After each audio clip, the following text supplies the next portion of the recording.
What's the deal? What's the deal, man? Politikan the Podcast. We back again here at Riverside Studios, man.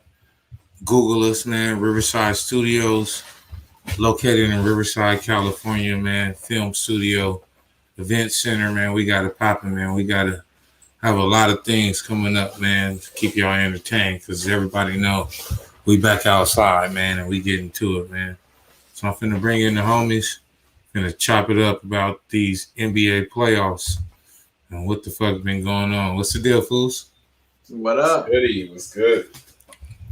Man. So, how y'all feel about this NBA playoffs, man? The damn Clippers finally evening up the series, man. You know, Milwaukee taking care of the Heat like they did.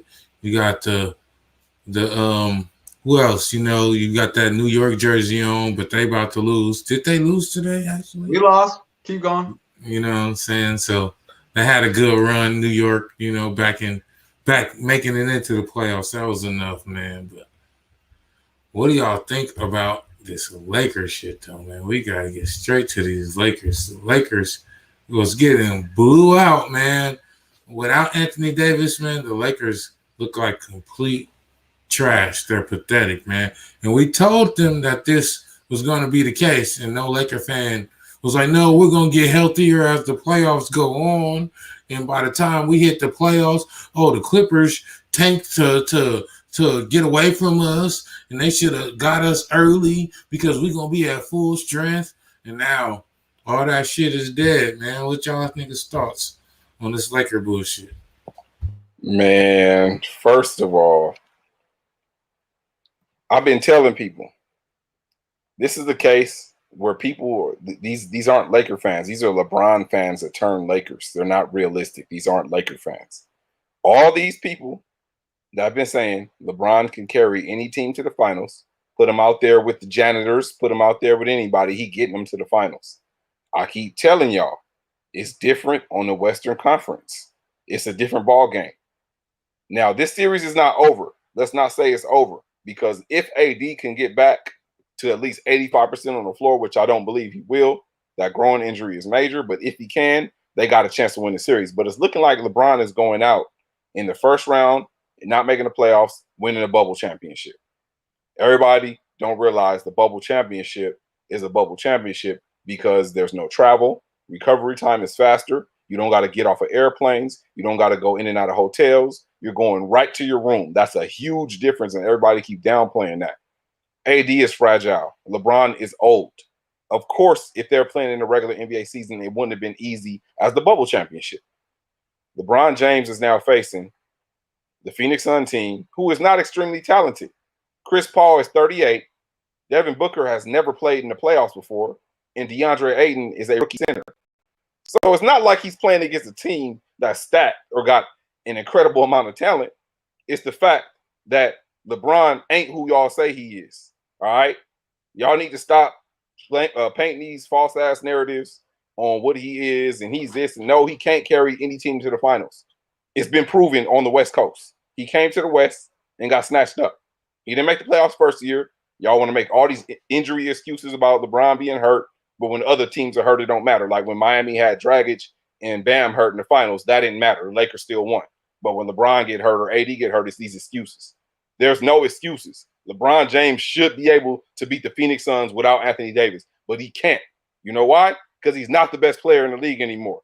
Father time is kicked in. He's averaging 22 points a game in the playoffs, his lowest ever in his career. He's not the same LeBron. I don't think he's about to come out and put up 50 in game 6, and that's not fucking happening, all right? Anthony Davis is the best player on that team. The Lakers wouldn't have been shit without Anthony Davis, and it's proven right now because they're getting their ass whooped by the Phoenix Suns, who ain't even that good. So, yeah, I'm talking big shit. Lakers ain't winning a championship this year. Even if they make it past the series, they're not winning a championship. And LeBron James is not who the fuck y'all say he is, period.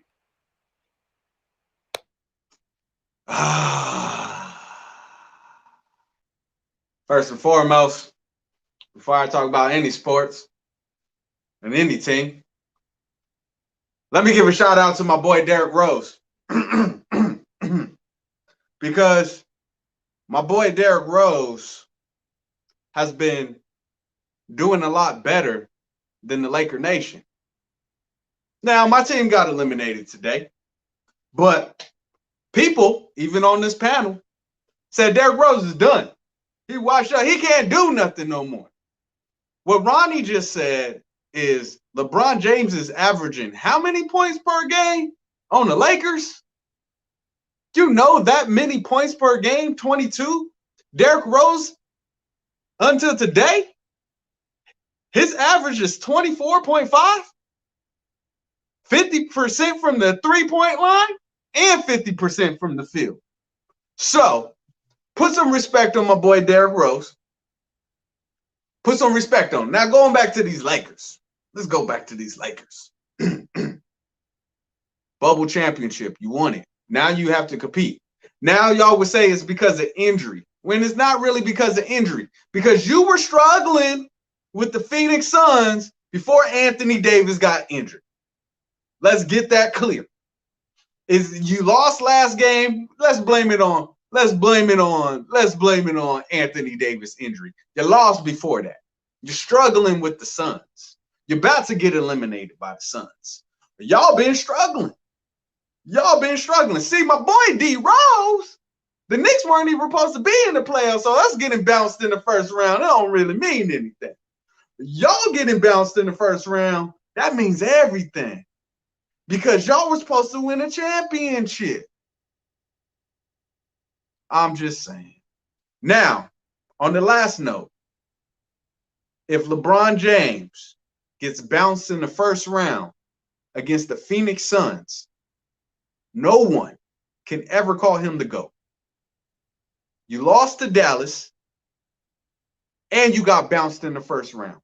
I agree 100%. The GOAT talk will be ended, man. If you get bounced out in the first round, you came to the West, like Ronnie said, the first year, you didn't make the playoffs. You traded away the whole team. You went to the bubble and you won a bubble championship. And now this whole year you ain't been been healthy. You over here making excuses before you even got here talking about, I will never be the same again. I already knew what this nigga was doing. I was waiting for this performance that he put up the other day. He said that shit 3 weeks ago so that he could perform like that and nobody say shit. But your reputation is ruined, man. You shouldn't have came to the West. Now you came over here and you got that bubble championship, but you ruined your own legacy, man, getting bounced. You could have been with the Cleveland Cavaliers, getting bounced in the second, third round the rest of your career, and niggas would have still argued that you was the GOAT. But the fact that you came over here, didn't make the playoffs, and now you're getting bounced in the first round, and you'll never be considered the greatest player in the league again after this, going forward, especially the way that Brooklyn is playing right now. Or Milwaukee with Giannis winning back-to-back, you know what I'm saying, MVPs, and the way he's playing right now, man. LeBron could never be looked at as the greatest player going forward. He's just another nigga. We never thought that we would see today that LeBron is just another nigga. But the other day we saw that today in this league, LeBron is just another nigga. But back to this Brooklyn, man. So now, second round, we got Brooklyn versus Milwaukee. Milwaukee made quick work of Miami, man. Looked dominant. Drew Holiday looked like the piece that they was missing this whole time. PJ Tucker looks like the best mid-season acquisition of any team this year, the way what he's doing over there. So with Brooklyn only playing, what is it, like 7.5, 8 games before the playoffs together with the big three, do you feel like Milwaukee got the upper hand, or is Brooklyn just too talented? Man, this is okay. First, once again, let's go back to the bubble. Miami, them bouncing Miami like that wasn't shit. I expected that because Miami only went that far because they were in a bubble. Miami was not about to beat nobody like that. They weren't going to go to Milwaukee and win 2 games like they did last year. Milwaukee has probably the best top 3 home court advantage in the league. So the bubble, once again, made Miami look like something they're not. So Milwaukee, as far as them, I will never, ever, ever I'm not ready to say that they're going to do shit significant against anybody good because Giannis can't shoot. It's easy to defend him. Drew Holiday, I love him. He's a local. I used to work with his pops. Shout out to Drew Holiday, Sean Holiday. But Giannis can't shoot, so it's easy to defend him and to corral him during the game because they take what Toronto did, put up that big wall and force him to shoot outside long threes. And unfortunately, he ain't got that. Yes, he's hit some this year in some games, and everyone gets hot.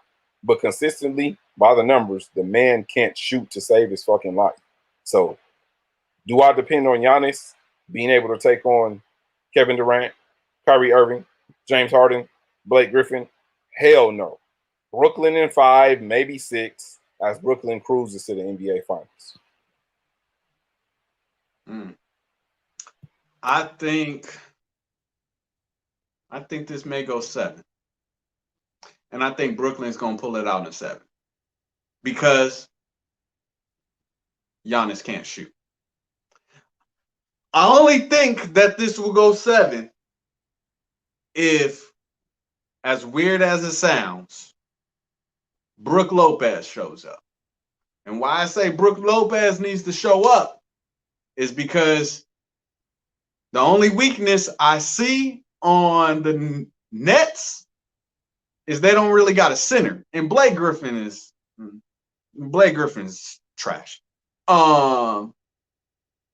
So they don't really got anything like that. And, you know, I'm only saying that because Brooklyn may give up a couple games only because they gave up a game to Boston. And I think they just gave them the game. But I don't see Giannis has to have a good shooting. If you don't have a good shooting, you're a done deal. And if your shooters aren't on point to Giannis, you're a done deal. And the only way you can beat them is in that center position. And I don't even know if DeAndre Jordan is going to be back. But so when you talk about the center, they have been starting KD at center. So KD's been playing the 5, Blake Griffin at the 4, Joe Harris at the 3, Kyrie at the 2, and Harden at the point. So, you can do that against Boston. So when you speak of that, Brooklyn has been starting KD at the 5. And even with Brook Lopez, I know he's not a traditional 5, but Brook Lopez against KD, man, that's easy money, man. I see Brooklyn winning, like Ronnie said, running away with this in 5, 6 at the most. It's going to be a mismatch. You're going tall in power versus skill and finesse. And they just scored too much. And it's not like Brooklyn relies on 3-pointers like Steph Curry and them did. Fucking James Harden's the only one that does the hits that step back. But for the most part, Kyrie, he's getting to the rim. He's putting you on that low post, that high post. Durant, and he's rising up from anywhere with them middies. He's midi-litty. So it's not like they're relying on a bunch of 3-point scoring. And then when you got like Joe Smith, Joe Harris killing those threes, I just see Brooklyn being way too talented for Milwaukee. But I will say though, go ahead. This series is the Eastern Conference Finals. Yes, it is. It's the Eastern Conference Finals with Embiid having a meniscus tear. Sorry, Philly. Wait. Embiid's meniscus tear, did they give a length of time he was out? They're trying to say right now they're saying it's day to day. No, it can be with meniscus tears. I've seen Ron Artest come back off of meniscus tear in like 3 days. Embiid's a big man, so it's going to be more difficult for him to do that. But if that's the case, yeah, Philly, I don't think they was going to beat Brooklyn anyway. But Embiid is definitely their best chance to beat Brooklyn. And if he's not healthy, then yeah, it's a wrap. Yeah. That is true. This is like the Eastern Conference Finals. I do agree with you, y'all.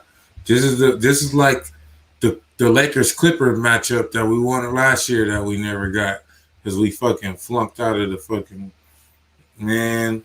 Clippers really made me mad last year, man. They started to make me mad this year. But then we got our shit together, and now we in control, man. So back again. It's probably the third time I brought this up. But once again, Clippers are now, once again for the third time, the betting favorites to win the Western Conference. So once again, all bets are on the LA Clippers to come out of the Western Conference, especially the way that the Lakers have been faulted. What's your thoughts on everybody back on the Clipper bandwagon after what we did in Dallas? Well, I think what happened to the Clippers last year, obviously there was a lack of togetherness. You know, it was a lot of the personal things that were going on in the locker room, rumors and stuff like that. And then a lot of people felt Paul George wasn't a star. Lou Williams felt he was better than him, as it's been reported. Montrezl Harrell felt the same. So it was a bunch of problems last year. Last year it was messed up. It was, but I could see how that happened. In Denver, let's not get it fucked up. Jokic was a monster. Jokic was he was dominant. They had no answer for him. They had nobody that can guard him. PG and Kawhi are both too small for him. He was dominant. And Jamal Murray was classic in the fourth quarter. He was like Dame Lillard. He was looking like Dame Lillard last year in the fourth quarter. So Denver was a great team. Denver damn near beat the Lakers too. AD had to hit a miracle shot, a 3-pointer, to win that game 4. They lose that game 4 and go back to Denver, 2-2. That's a different series. So, with the Clippers, this year, man, they started off, I think they were kind of like, they didn't plan for Luka. Luka came out, blitzed them, surprised them, shocked them, played extremely well. And with the lineups, if you look at it, it's not like Luka was out there killing everybody. Luka was getting a cross matchup like LeBron James does. Luka's not a great one-on-one player, just like LeBron James. He gets the switch on the pick and roll, and he was cooking Zubac. Zubac was on him the first 2 games, and Luka was cooking. He was eating. He wasn't out there working everybody. You see what I'm saying? So what they did was they made the adjustment, put Nick Batum at the 5. Batum is more Luka's speed. He could stick with him. So now you got 5 guys that whoever gets switched off on Luka is good defense. That's why Luka has not looked like that since. And Kawhi and PG has played excellent even in the losses, and they continue that excellent play. They playing like superstars. Kawhi Leonard looks like a top 2 scorer in the league right now because he's shooting 72%. He's shooting 72%. Kawhi Leonard. Kawhi Leonard is lighting shit up right now. PG is looking like playoff P. No longer pandemic P right now. PG balling. So the fact that they're doing that, it's not surprising me. Dallas won't win another game in this series. Clippers are in control, barring injury. Clippers, with the Lakers looking like Clippers look like they will be making their first finals appearance this year on the backs of Kawhi Leonard and Paul George.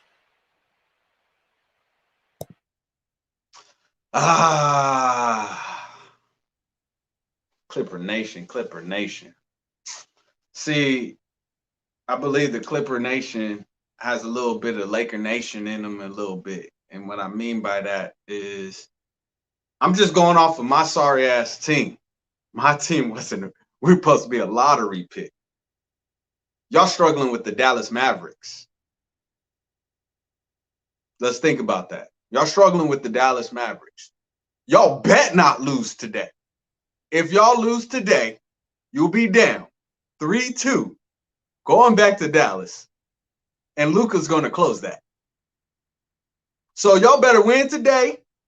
Y'all better win the next 2 games. Because if it goes to 7, PG, I'm going to give my Charles Barkley. Maybe I want to just troll right now. Maybe I just want to troll. I'll give my Charles Barkley. PG ain't going to show up and you guys going to lose. Y'all struggling with the Dallas Mavericks right now. Don't play it off. Don't play it off, my Clipper fans. Don't play it off. You are in a 7-game series with the Dallas Mavericks. Y'all supposed to be favorites. Y'all are the favorites again because the Lakers got injured. Lakers, see, where the Lakers messed up is the play-in. See, if you didn't play in the play-in, maybe Anthony Davis wouldn't have got injured. Now y'all the favorites because Anthony Davis is injured, and the Lakers are struggling with the Phoenix, and y'all struggling with the Dallas Mavericks. That's all I'm saying. Y'all should be a little scared. A little bit. But when you say that you can't really compare us because Luka is the leader of the new school. Luka is the leader of the new school. When you look at the new school players, you look at like a Trae Young that just bounced y'all out. You know what I'm saying? We weren't supposed to be there. Luka is, when you look at DeAndre Ayton and Devin Booker, I would take Luka over all of these. Look, when you look at a Jason Tatum that just went home, when you look at all the young rising superstars, Luka is at the top of that list. So us battling with the next up and coming guy that's basically taking the league by storm. This is his coming out party. We putting the flames out, but this is Luka's coming out party as far as him solidifying himself as not just an all-star, but a superstar in this league. And I can respect it. You did your shit. You put Zubac in the blender, but we adjusted. We got Ty Lue that has that championship experience, and we went and we made our adjustments, and now they can't fuck with us, man. We back in control of the West. We're going to win tonight. We're going to close it out in Dallas. It's the whole time, regardless of how it went down, I had it Clippers in 6, and it's still going to be Clippers in 6. We're not going 7. You know what I'm saying? I named in one podcast that we did. Don't sleep on them Utah Jazz. Oh, hell no. We are not talking about the Utah Jazz. Man. Utah Jazz ain't about to do shit. Utah Jazz. I love Donovan Mitchell. You know what I'm saying? I love the team game, but it just never happened like that before, where a player that was your best player is 6'2" and you win a championship. Steph Curry did it in 2015. Isaiah Thomas did it in 1989 and 90. But other than that, a best player can't be 6'2". It's historically doesn't happen that way. So I'm not worried about the Utah Jazz. That's real. When you look at Dame right now, he just scored like 57 and still lost. It's like, just point guards can't lead you to the promised land in this league, man. It just doesn't happen. Right. But we were talking about the Dallas Mavericks, but now we got to talk about Dallas native rapper Lil Loaded. Lil Loaded was his moniker. I guess 2 days ago, he passed away from an alleged suicide attempt. I guess he found out that his girlfriend had cheated on him with, I guess, somebody close to him or something of that nature. And because he was so hurt by her actions, he decided to commit suicide. But not only before he committed suicide, he took to Twitter and left a post basically leaving his suicide note on social media, talking about, "Oh Lord, I'm ready to come home to you. Forgive me for all my sins. I'm ready to enter into heaven's gates."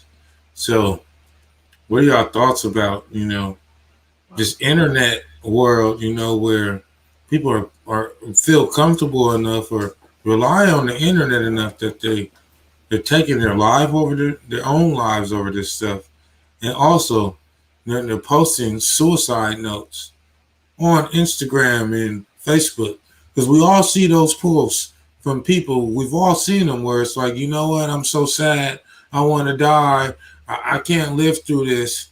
And 9 times out of 10, we ignore those, those signs or those messages, and then you end up, the person doesn't actually follow through with it or nothing happens. So we typically play it off as somebody being dramatic. But in cases like this where people actually go through with it and take their lives, it's like somebody could have reached out. Somebody probably could have prevented this. But because we're so used to seeing this type of stuff on social media that, it's kind of like, the little boy who cried wolf. We just was like, whatever. What's your thoughts on this? Man. My whole thing is, don't take none of that lightly. I mean, in the world that we're in nowadays, we'll work on our physical. We get our physical right. We work out. do what we can physically to make sure we cool physically. Even internally, with us fighting off COVID and all these other things like that, you take your vitamins and you do all that to make sure your body's right. But a lot of times, the world is going through a lot of it's a mental game. And when it comes to mentally, we don't have the endurance mentally. And sometimes you need that person to come through and give you some mental endurance. Take care of your mind just as much as you take care of your body. And I guess that would be my whole thing. Is sad the social media is now the new letter. You know what I'm saying? Back in the day, I used to write love letters to my wife. Now you post it on the internet, so people, same thing as a piece of paper was back then for us. It's now social media, or back in the day, you used to have your little pager and you over here putting 143 or whatever the case may be. It's the internet now. So that's the new way of people doing it, but don't overlook it. When I give people motivation all the time, I get people to tell me stuff like, I don't know if I want to live or whatever the case may be. I don't take it lightly. Whoa. I ain't a therapist or anything like that. But really, check up on your people. The people around them. Were you really checking up on them? Or were you like, oh man, it's just a boy, you get it's your boy and you not really checking up on them? Like, yo, you cool? Yeah, this is what happens. Breakups can cause people to do something like that. So don't take it lightly when somebody breaks up with a woman and they just like, oh, I'm cool. And on the other side, don't be afraid to voice how you feel. Vulnerability is key to peace. And it's just sad because a lot of us as men, it's hard to get 3 men like we have 3 black men on here talking. You need somebody, you need an outlet, a real outlet. So if you don't got an outlet, hit your boy up. I got you. But yeah, mental health is important. And this is a case of somebody's mental health not being taken care of. Yeah, it's a sad story. First of all, I want to say that first and foremost, just hearing a lot of these young rappers that's dying is sad, man. In this case, it's suicide, possible suicide, alleged suicide. Like my man y'all was saying, man, mental health and things that are people going through. You gotta stop making it a joke or making fun of it or ignoring it for that matter, because although we do live in the capping era, there's a lot of capping going on with everything, a lot of attention grabbing. They say most people that have a suicide note or talk about committing suicide ain't really about that. They're just trying to get attention. But attention, let's give it some attention when you see that, because you don't want nobody to go out like that. Obviously, you can't control what other people do.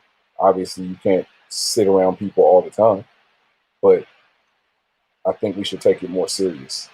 And like y'all said, try to stop stuff like this from happening, because a suicide, a young rapper committing suicide, not getting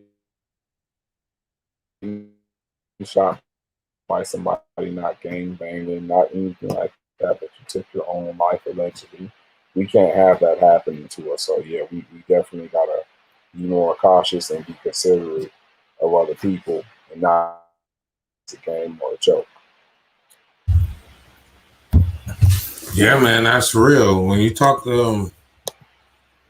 mental health, I had a panic attack a couple months ago. It was about 3 years ago.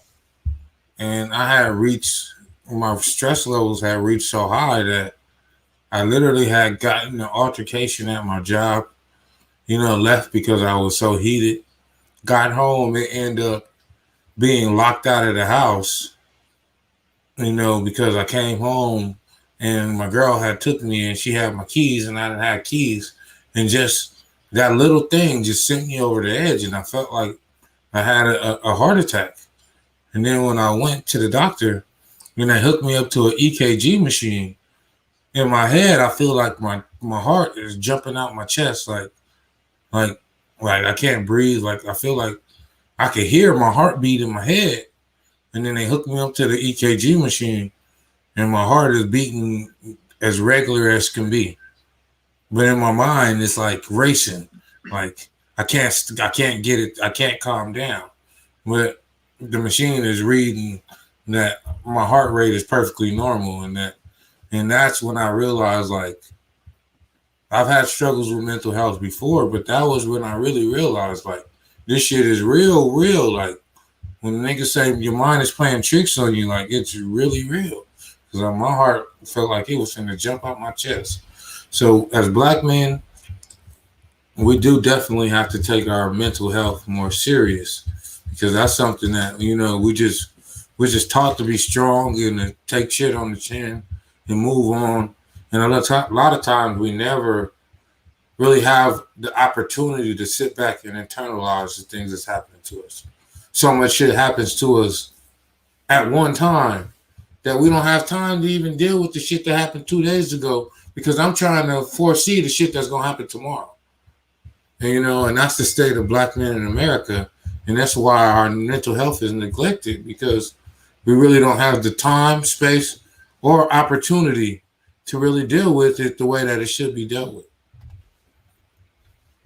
Now, everybody want to be back outside, man. Memorial Day weekend was one for the books. I seen people in Vegas, Miami, New York, Atlanta. Everybody was going crazy. But when you got a bunch of black people outside, you know what that comes with, man. So Miami, there was multiple shootings this weekend in Miami.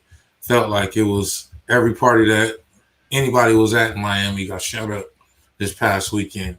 And now the rapper DaBaby was questioned and released and linked to a shooting of 2 men, I think by the Prime Steakhouse in Miami. So this nigga's already beat a murder charge. I guess he was coming out of Walmart and the dude tried to rob him for his chain and he murdered the dude, which was justified. It was self-defense. So he beat that. But he actually is a known gunner and has been involved in this type of activity.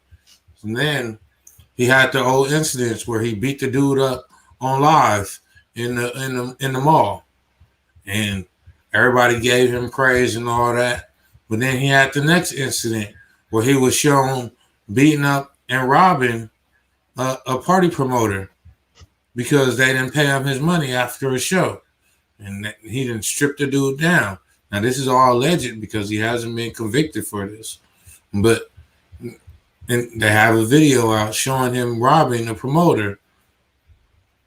Now he's being questioned in these shootings. Like, this man is on the top of the game and he cannot stay out of trouble. And with like YF and Lucci going down, and who else went down on the RICO? They had a few New York rappers go down on the RICO. But the hip hop police have been cracking down on these rappers ever since Tekashi 6ix9ine. But really ever since Bobby Smurder and GS9 and them, they've really been cracking down on these rappers going everywhere and terrorizing shit. So what's your thoughts on the rapper being involved in another shooting, allegedly?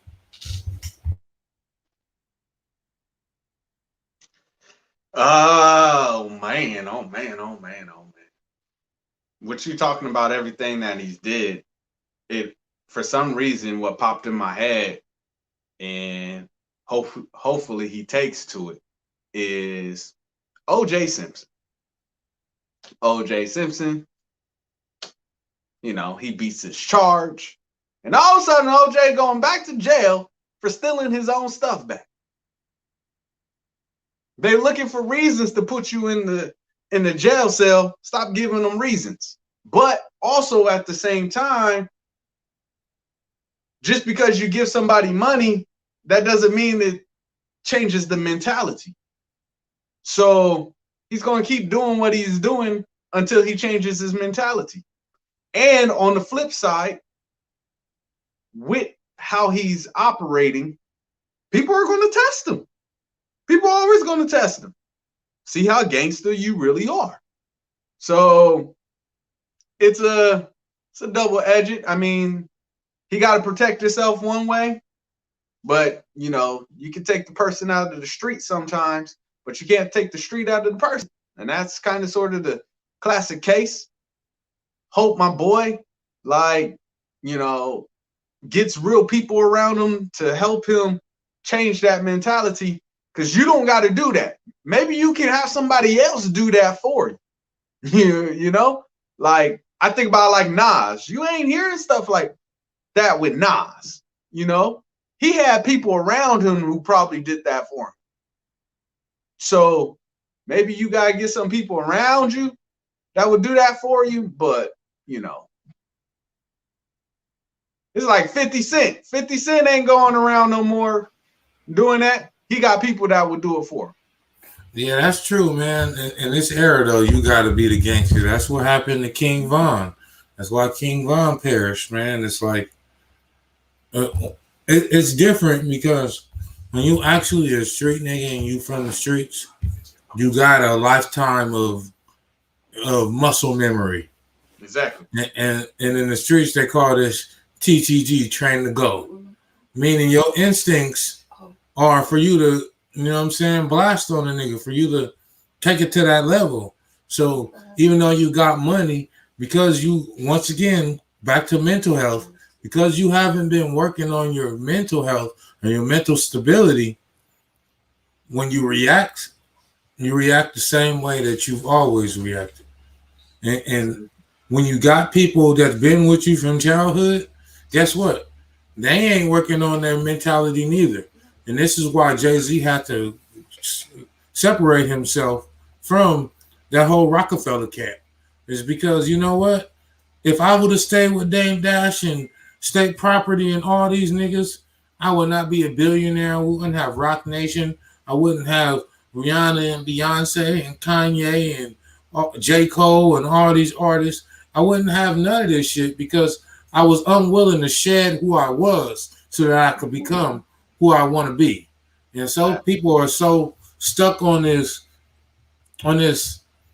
social media persona that, nigga, like, you know, I don't need you to be no gangster. Like, I need niggas to be men. You know, like you guys did that Lions Den the other week, you know, and you guys were talking about, you know, how to rearrange the word real nigga and how we redefine that.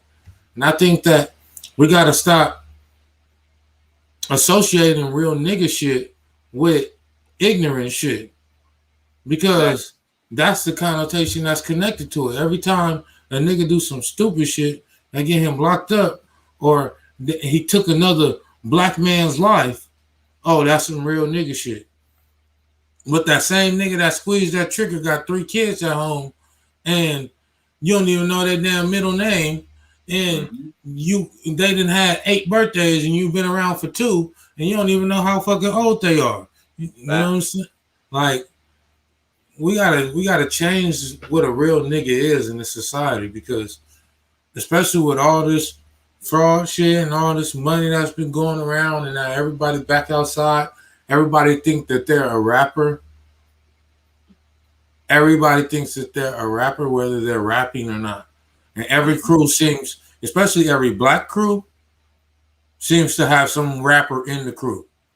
So even though you ain't rapping, there's somebody in your crew that's raps.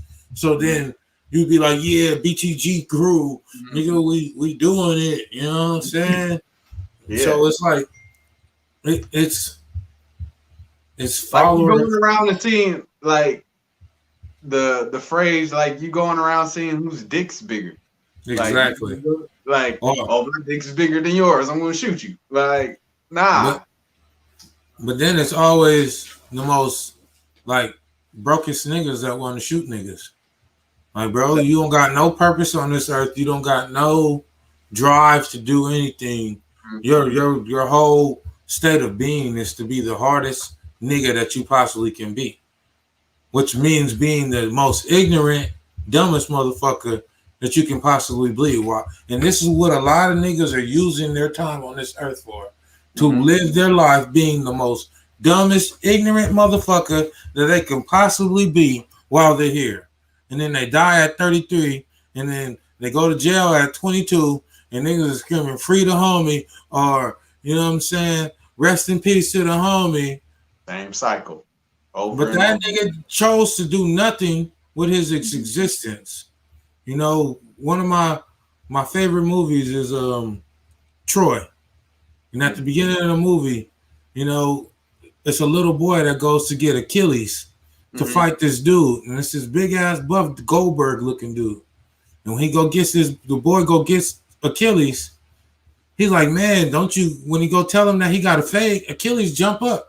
He don't even ask nothing. He don't ask no information.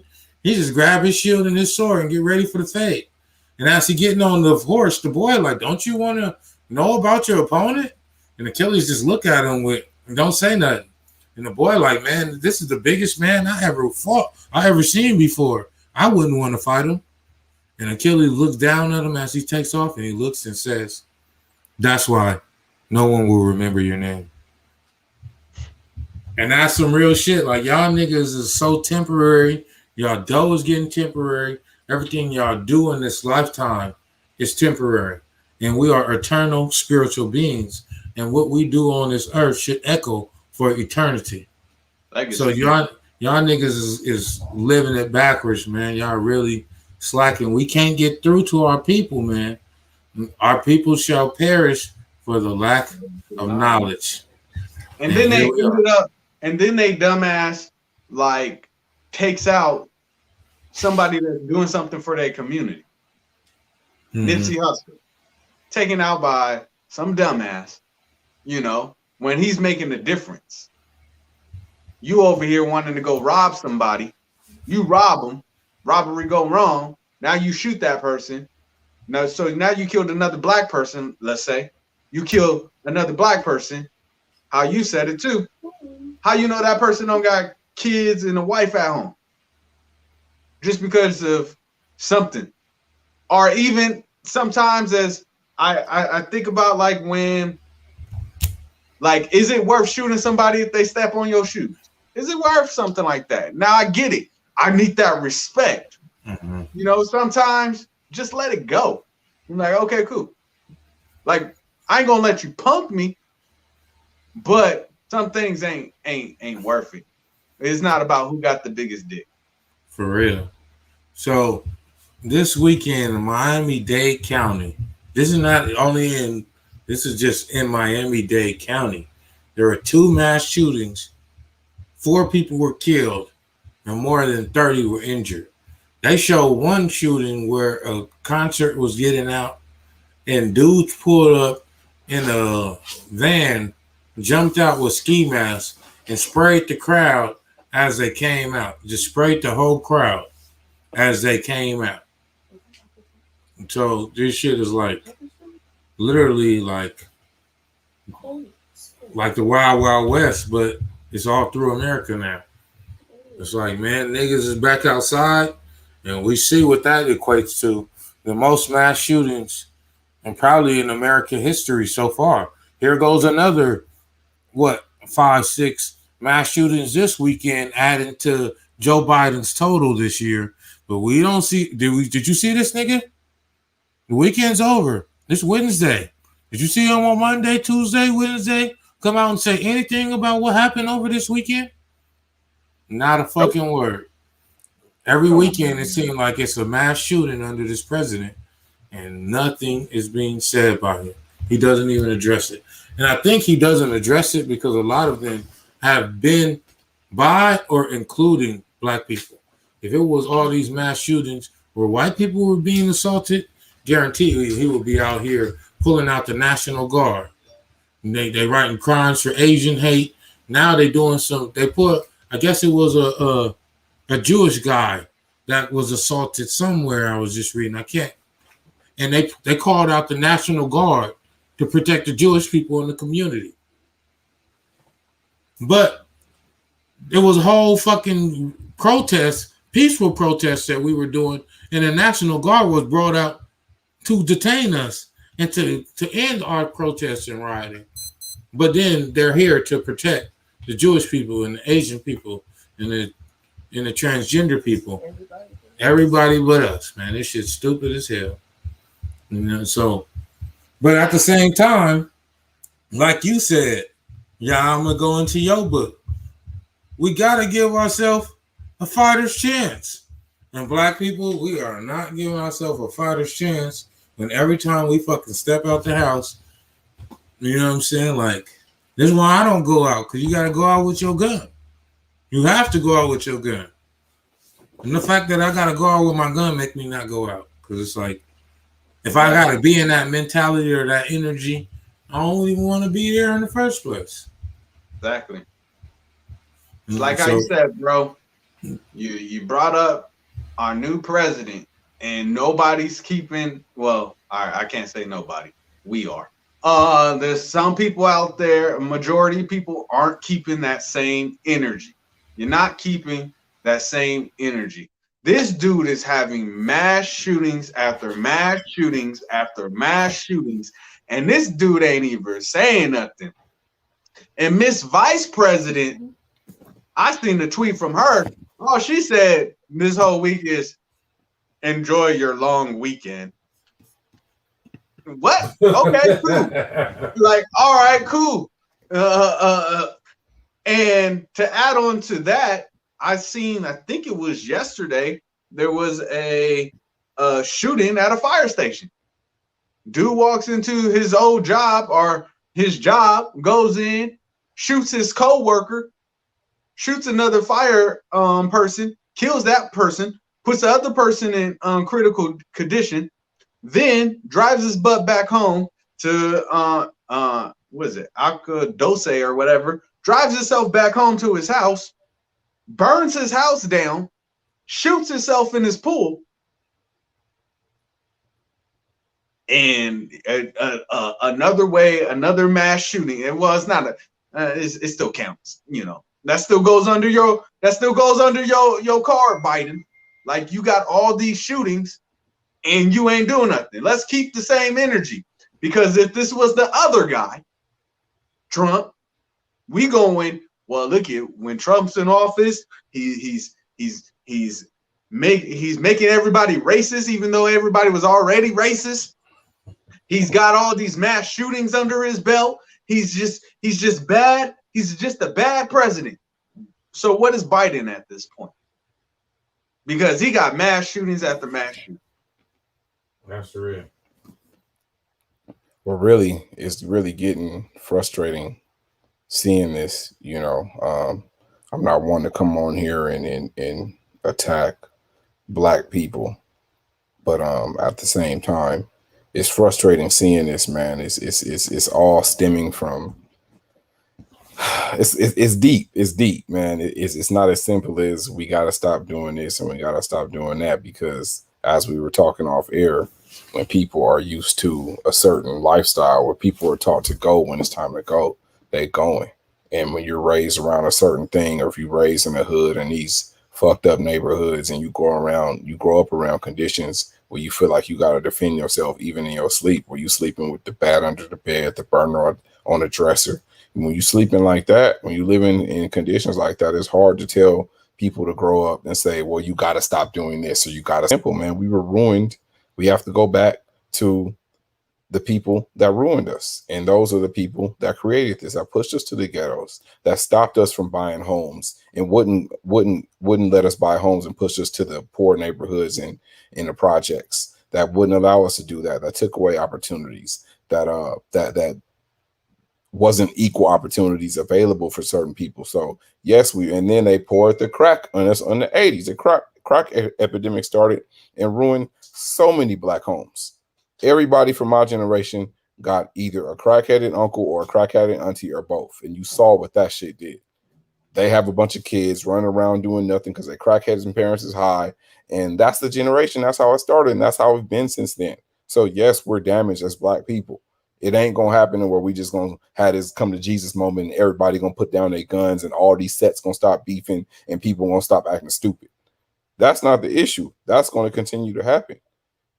What needs to happen, it has to be fixed from the inside out. It has to be fixed from the top to the bottom.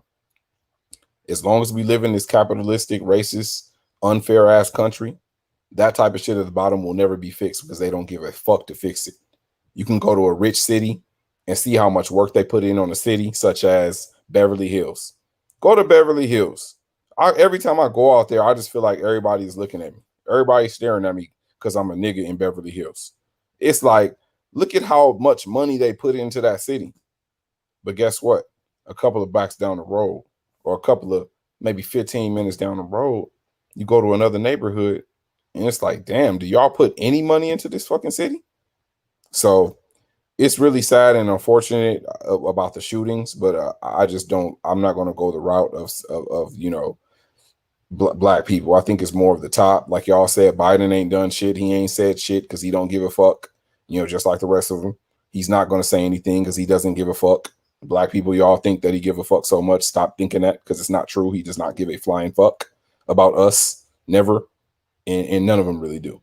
So, you know, I think it ain't no simple answer. I think it has to be fixed from the outside in. And as long as we in this country the way it is, it'll never be fixed, unfortunately. Facts. At the end of the day, we gotta remember they put the 14th Amendment in after the fact. So it wasn't like they were thinking about us beforehand. They put it in after the fact. But they blaming it on hip hop, the culture. And that's always the white man's scapegoat is hip hop, the culture of hip hop. So they're not saying it's the systematic racism that put us in these positions that cause us to be in survival mode, that even put us in this. They say, oh, well, the culture of hip hop and gangs, and the coincide, they're one and the same. So they blame it directly on hip hop culture instead of realizing that hip hop culture is the only alternative to the lifestyle that we're forced upon. So the only alternative to the type of shit that we're enduring, which is these shootings, and because 90% of the black people that were at these parties, guarantee you they were not gangsters. They were professionals. They were on vacation. They were going back to their regular lives, their parents. They're just there. So when you try to group all black people in as far as this gangster shit and this gangster lifestyle, 95% of us don't participate in that, are not involved in the funk whatsoever. But because we're there, it makes it look like, oh, well, every time it's a mass gathering of black people, this happens. But then knowing this, what do black people do? We all take our guns because we know the previous history. So then what happens the first time something happens, or then we now pull out our guns because we feel threatened. So now a lot of times at these parties, we're fucking a victim of the portrayal of how we're being portrayed in the media. I brought this gun not because of my personal experiences, but because my whole life they told me that if I'm a black person at a black club with a bunch of black people, then I better have a gun, because that's what, you know, the mainstream media, you know, pushes, and that's the narrative that they all paint, man. So, you know what I'm saying? I want to say, oh, hip hop is bad. Hip hop is bad for you. Don't let your kids listen to hip hop. But then it's all confusion because they say hip hop is bad for you. Ronnie, hip hop is bad for you. Kalum, hip hop is bad for you. But guess what? The greatest one of the top 5 rappers of all times, you gotta give it to Eminem. You gotta give it to Eminem. Give it to the white guy. Give it to the white guy. Give us Eminem, which is hip hop. Right. That's a good point. Yeah, that's a good point. But they overlooked that. And even on a deeper note, since if they want to blame it on hip hop, who controls hip hop? The white man. All the record labels, the major labels, not the little. All you see, 50 got his own label. Jay had Rockefeller. All them labels were signed under a major label, like Universal, like Priority. That's all white people own. And guess what? The radio stations, they control that. So they control the narrative. They control what's put out. They made gangster rap hot. They didn't have to make Snoop and Dre and them hot. They made that shit hot. They control what's played on the radio. As far as, you know what I'm saying, what we hear and what's portrayed out there, they don't play the positive stuff. You got rappers like Talib Kweli, who grew up in that era, who the average kid don't know who the fuck he is. But he was a damn lyricist and had real music, but they didn't push that type of shit. They didn't push Common Sense, who turned to Common. They didn't push rappers like that. So again, the white man controls hip hop. They want the bullshit. They put out you see here what's on the radio now. They play nothing but garbage, and they have that control. They control that shit. The white man has controlled hip hop culture and use us as puppets on a string. They put out that they choose to show the gangster shit. They choose to show the other shit. A rapper like J. Cole is one of the best rappers in history, and he's not going to be recognized with the candy coated rappers that's rapping right now. The real motherfuckers that listen to music, they was hyped when that J. Cole album came out. But the average kid from 18 to 27, they ain't paying attention to J. Cole because that's not what's put out there. So again, it's the white man. The white man is control of all of this. So they can't blame it. If they want to blame it on the hip hop culture, they're blaming it on themselves. Facts. All right, man. Well, before we get up out of here, man, let's get these shout outs out one time. Getting it in. The Lakers, sorry. Let's get to this Clipper game. I got to see the second half. So get these weak ass Dallas Mavericks up out of here. But let's get these shout outs. Oh man, okay. Shout out to Brand of Encouragement. Shout out to Man Things, Politician. Shout out to Higher Learning. Shout out to Focused on the Future, Running Wild. Shout out to anybody that is doing something positive in their community.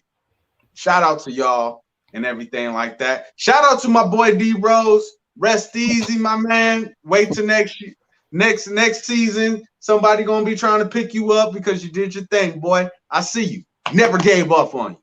Okay, so on the last note and everything like that, my wife was like, I got a new nickname for you. I was like, oh yeah, girl, what's my new nickname? She was like, I'm gonna call you Mike 3. I was like, Mike 3? My name is Yajaketa, girl. Why you gonna give me the name Mike? She was like, well, because when you beating it up, you remind me of Michael Jordan when he was playing the Utah Jazz, and when he hit that shot, he beat the shot clock. I was like, okay, so that's one beat it. Okay, I got it. And then she was like, then you remind me of Iron Mike because every time you beating it up, you knocking it out. So you beating it. I was like, yeah, you're right. I was like, but why you calling it 3 mics? That's only 2 mics. She was like, Michael Jackson, Billie Jean, and she had the song Beat It. I was like, oh, okay. So that's why I'm called the 3 mics. Beat it. Hey man, leave it to y'all. He's always gonna keep us entertained with that. He make a motherfucker want to get married. God damn. Shout out to Brand of Encouragement. Focus on the future. I see you out there doing the basketball thing with the kids and the adults. Shout out to the Politikan Forum and everybody on the team. Y'all know who y'all are. Shout out to the Higher Learning Team, Higher Nation Society. Tez, I see you, man. We ain't talked in a minute, but we gonna link up. Shout out to the people that's been fucking with us since the beginning. Like Kalum said, we got some things working up here in Riverside Studios. Keep y'all entertained. Live events. Things to come. Podcasting working. So just stay tuned.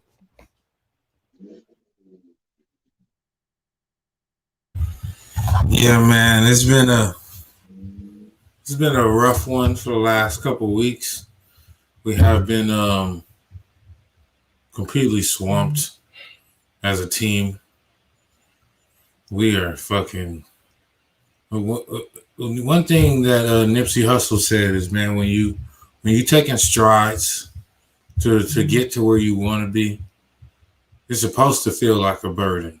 It's supposed to feel like it's too much, because that's how you know you're on the right path.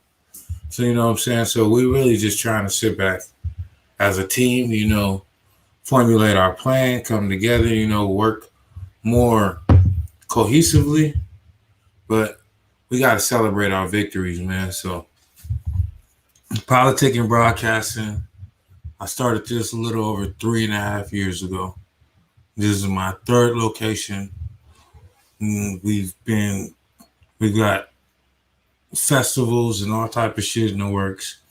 When they say, you know, put your mind to it and do it, it's really that simple, man. You know, make a plan, stick to it, and don't waver from it, man. And you'll get everything that you want in this life, man. I don't know what you're going to do with your life, but I'm going to get to it, man. Politikan the Podcast. We out here.